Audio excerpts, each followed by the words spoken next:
Hi PD Fitters, welcome back. Today's video is going to be focusing on our sit to stand methods that we've been going over in class. So we're going to cover 4 main methods of ways to sit to stand safely with shifting your weight to get you up and moving and back down into a chair safely. So before we get started, I'll start us off with saying that your preferred method for one day might not be the most effective method for the next day. Our bodies kind of vary from day to day, and some days when we're feeling stronger in our legs, we might find a little bit more weakness in the neck. So keep that in mind, and that's why we practice all 4 different methods. So starting off with our first method, we're going to take our hands and hook them right into the crease of our thighs by our hips. We have our hands up here so we don't have to worry about putting any pressure on our knee joints.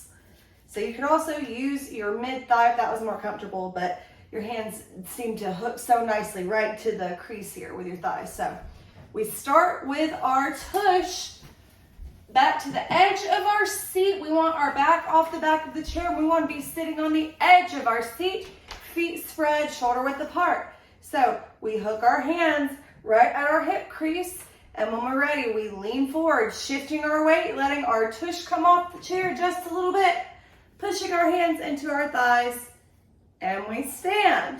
You can also rehook your hands as you lower yourself back down into your chair, letting your tush sit first, and then coming back up tall. This one right here doesn't offer you a lot of momentum that we'll get more of in other methods that we're about to cover. So just keep that in mind. This is one of our base movements that doesn't offer extra momentum. Something to keep in mind. So moving on to our second form technique, it's the Tony hug. Thanks to Tony B, thank you for the inspiration. We cross our hands in front of our chest, elbows up. So you don't want your arms flat by your side because you're not going to get the momentum from here like if your arms are out.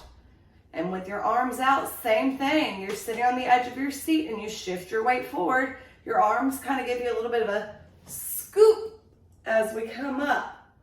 And then we lower back down. So giving you a side view of this one. Arms up. We shift our weight forward in our seat. Shifting forward. Push comes off the chair and we scoop up. Wonderful. So that's our Tony hug right there. Moving on. This has one of the most, you have a lot of momentum behind this one. The most momentum, I would say, to the point that there isn't as much control with this technique. So keep that in mind. This is our arm swing technique. So we bring our arms behind us as we shift our weight forward, and then we lift our butt up as we rock and lift our arms up. I know you guys can't see, I'm working with the long view, so I apologize. But this momentum here gives us a forward propulsion that helps us stand up, but could also launch us forward if we're not careful. Something to keep in mind with this one. So a little side view of it. Hands come down to the side and scoop, shifting the weight forward. Wonderful. All right, moving on to our 4th and final one. This one seemed to be the most popular from everybody. Something to keep in mind because you get momentum from this one, but you have control over the momentum. Versus with the swing, you're kind of throwing yourself forward. This one is a little bit more of a small movement, a small dip.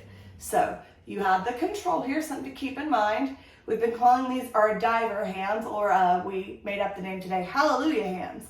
So we start with our prayer hands out in front, sitting at the end of your seat. When we're ready, we take our prayer hands and we scoop down, getting our momentum, and then hands open up top. I know you can't see, but our hands open up and we say hallelujah.